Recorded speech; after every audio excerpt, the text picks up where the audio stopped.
El nervio olfatorio es el primer par craneal. Es un nervio con función sensitiva que se encarga de dar la sensibilidad al olfato. La función del nervio óptico es transportar las imágenes recibidas por el sistema visual, transformadas por impulsos nerviosos hasta el cerebro donde van a ser procesadas. Tercer par craneal. Este solamente va a ser para funciones exclusivamente motoras, es decir, que solamente va a generar movimientos en ciertos músculos de los ojos. El cuarto par craneal es el nervio troclear. Es un nervio motor que inerva al músculo oblicuo superior del ojo. Este nos da una función de rotación del ojo, es su eje central, y nos da una función de aducción. El quinto par craneal es el nervio trigémino, es un nervio mixto que nos da inervaciones motoras y sensitivas a toda la cara. Se divide en tres ramas importantes: la oftálmica, la maxilar y la mandibular. Estas nos dan inervación a los músculos de cara, tanto motoras como sensitivas. El sexto par craneal es el nervio ocular externo. Este es un nervio motor que inerva al músculo recto lateral del ojo. Su función es dar una rotación del ojo contraria a la dirección de la nariz y una función específica de abducción al ojo. Nervio facial. Es un nervio craneal mixto. Es el nervio motor somático de los músculos. Se origina en el tronco encefalítico y recorre la base craneal. Nervio auditivo. Es el octavo de los 12 nervios, encargado de la función auditiva y del equilibrio. Nervio glosofaringeo. Sensitivo general de la mucosa. Sensitivo para la presión arterial. El nervio craneal menos probable para lesionarse y emerge en el bulbo raquídeo. El nervio vago es conocido también como el décimo par craneal y este va a interactuar específicamente con el sistema inmune y el sistema nervioso central, y va a cumplir funciones motoras en lo que es en la laringe, el diafragma, el estómago y el corazón. También tiene funciones sensoriales en los oídos, en la lengua y órganos vitales como el hígado. El nervio accesorio es el onceavo par craneal y este inerva el músculo del esternocleidomastoideo y algunas veces en su profundidad o a través de este. El nervio hipogloso será el número 12 y este es un nervio motor que controla los músculos de la lengua que facilitan lo que es el habla y la deglución. El nervio olfatorio, primer par craneal. ¿Qué es? El nervio olfatorio o primer par craneal es un nervio con función sensitiva que se encarga de dar la sensibilidad del olfato. Este nervio tiene la característica de que, a diferencia de las otras estructuras nerviosas, este pasa directamente a la corteza olfatoria, en el lóbulo temporal del cerebro. Esta información sensitiva del olfato tampoco se decusa como lo hacen los demás nervios craneales. ¿Dónde se origina el nervio olfativo? El nervio olfativo se deriva de las células nerviosas de la mucosa olfatoria que se encuentra en las fosas nasales y se extiende además desde el hueso etmoides hasta el cornete superior. El lugar donde se encuentran las células olfatorias es denominado como la mancha amarilla.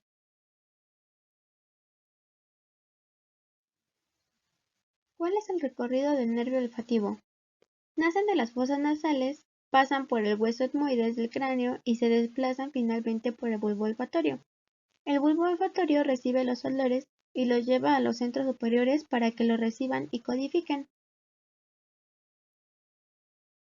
¿Qué inerva el nervio olfativo? Este nervio, al ser totalmente sensitivo, solo se encargará de recoger la información en cuanto a la sensibilidad del olfato. ¿Cuáles son las ramificaciones del nervio olfativo? Las ramas del nervio olfatorio tienen una relación importante con las meninges, ya que la vía madre forma una capa alrededor de cada parte del olfatorio llamado neurilema. Luego la aracnoides se relaciona con una parte del etmoides y finalmente la capa más externa, que es la dura madre, se divide en dos, y una de esas partes se dirige hacia las fosas nasales donde se encuentran las células. ¿Qué pasaría si el nervio olfativo se dañara? hacen que la estructura nerviosa pierda sus propiedades y por ende la conducción nerviosa no es la misma ni se puede lograr la función que en este caso es conducir la sensibilidad del olfato.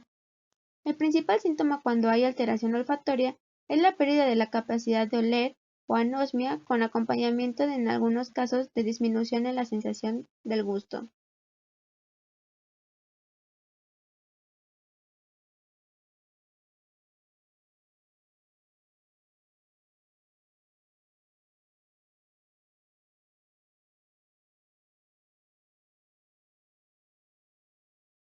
El nervio óptico, segundo par craneal. ¿Qué es?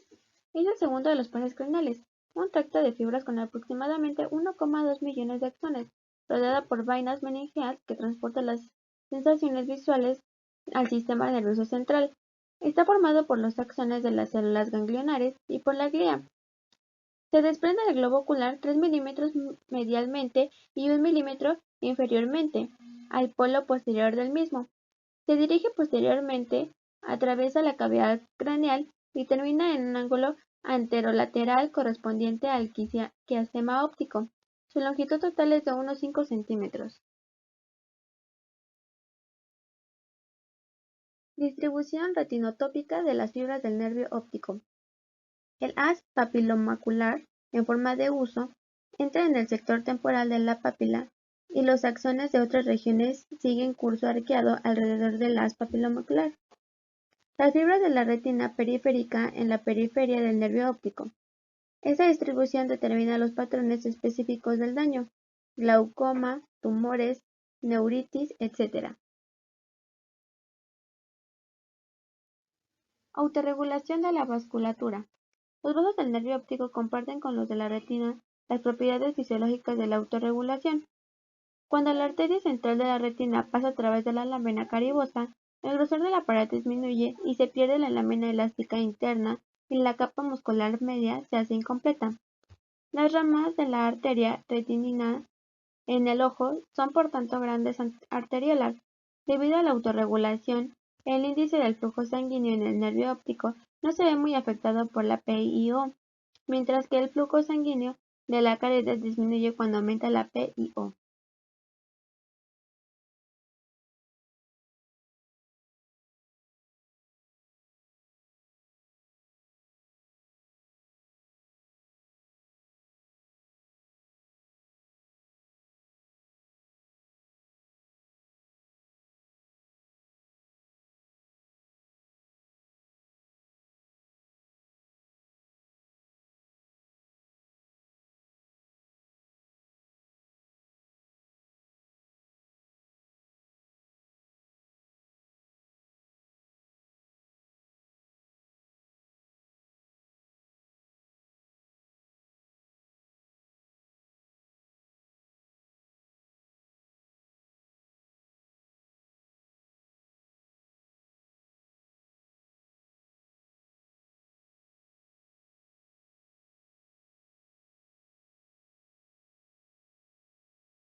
Nervio oculomotor. Tercer par craneal. ¿Qué es? Es el tercer par craneal y motor ocular común. Es un nervio que tiene funciones exclusivamente motoras, es decir, que solo genera movimientos en ciertos músculos del ojo. Este par craneal comparte tareas con el nervio troclear y con el motor ocular externo. ¿Dónde emerge el nervio oculomotor? Este nervio, al igual que el troclear, tiene su núcleo en la parte del mesencéfalo, del tronco encéfalo, específicamente en la materia gris que se localiza a los alrededores del aducto del Silvio.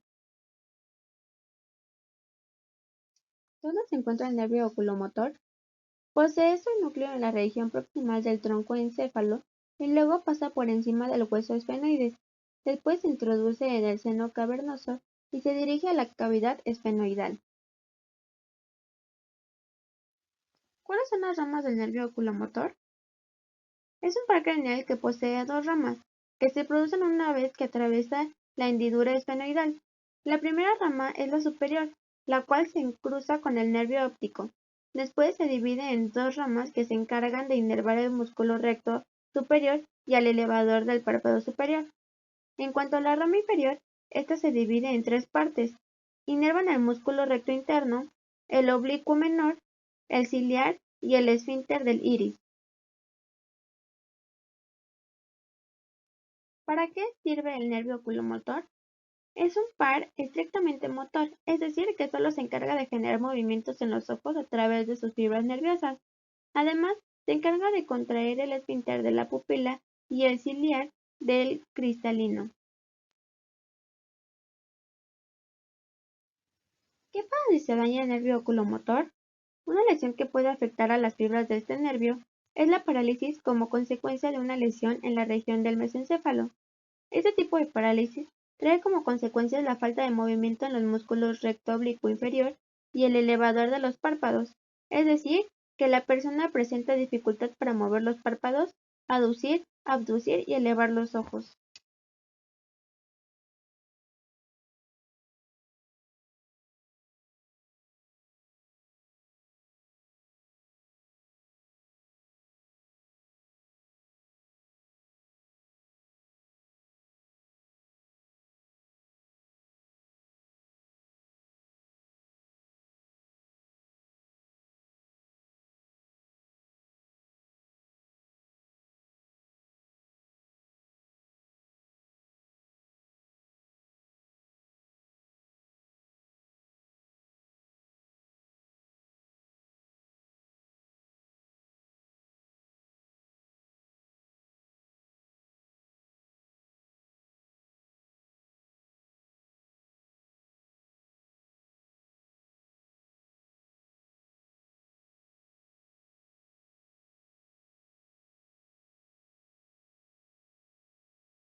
Cuarto par craneal, nervio patético. Es el nervio motor del músculo oblicuo superior del ojo. Es de difícil visualización por su pequeño tamaño. Su núcleo se localiza caudal al núcleo del motor ocular común, a nivel del colículo inferior del mesencéfalo. Como característica única, sus axones cruzan la línea media previo a su emergencia en la cara dorsal del mesencéfalo. Su curso es en sentido ventral, por lo que cruza por las cisternas cuadrigeminales y ambiens, donde tiene relación con las arterias cerebral posterior y cerebelosa postero-superior, para finalmente alcanzar el margen libre del tentorio. Su inervación es motora. Sus fibras ingresan por la fisura orbitaria superior, donde inervan al músculo oblicuo superior. La función general de este músculo es el eje de rotación del globo ocular y una función específica que comprende la aducción. Anatómicamente se divide en 4 segmentos. El primer segmento es el nuclear, que se encuentra en el mesencéfalo dorsal, anterior a la sustancia gris periacueductal. Es el único nervio craneal que emerge del tronco encefálico posteriormente. El segundo segmento es el cisternal, que rodea los pedúnculos cerebrales en la cisterna. Es el nervio craneal de mayor longitud del trayecto cisternal. El tercer segmento es del seno cavernoso. Dentro del seno cavernoso, el nervio troclear se localiza inicialmente inferior del nervio oculomotor, en la pared lateral del seno, aunque para cuando alcanza la fisura orbitaria superior se encuentra por superior a él. El último segmento es el extraforaminal. Entra en la órbita exterior y es superolateral al anillo tendinoso, entre la vena oftálmica superior y el cuadrante superolateral del anillo. Su patología principal es la parálisis congénita del nervio troclear. Es una enfermedad neurooftálmica genética y poco frecuente, caracterizada por la parálisis congénita del cuarto par craneal. Su principal característica es la hipertrofia en la mirada lateral. Quinto par craneal. El nervio trigémino es un nervio mixto. ¿Qué es? Es un nervio mixto que transmite la sensibilidad y motricidad de la cara, órbita y fosas nasales. Sus orígenes. Tiene dos. El origen real son las fibras sensitivas en el ganglio de Gasser y sus fibras motoras en dos núcleos masticatorios, uno